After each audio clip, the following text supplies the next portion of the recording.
Right. Decided I'm going to put one of these fuel shutoffs on here. I had another video that I did fuel line and filter and clamps. I'm going to use the same type of clamp and put this filter on here. As you can see, it's got direction of flow. So I'm just going to install it right here.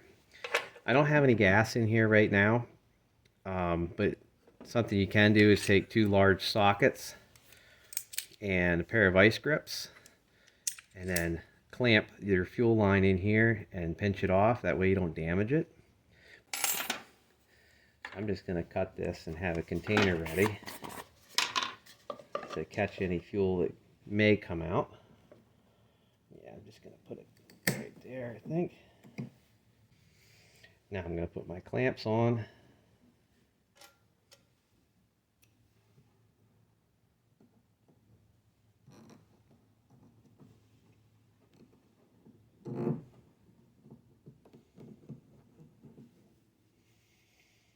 And arrow is pointed the right direction to the carburetor.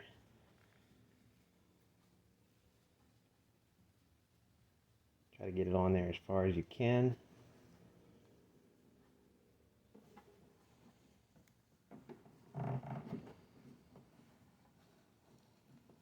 Should be a snug fit.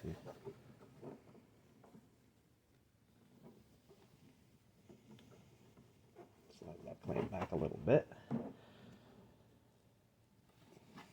Okay. Looks pretty good.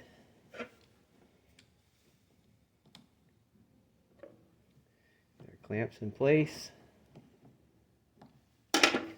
Okay, just that easy. We got a fuel shut off on there now. This is closed, open. When this is in line with your fuel line, that's open. It's like that, it's closed. Thanks for watching.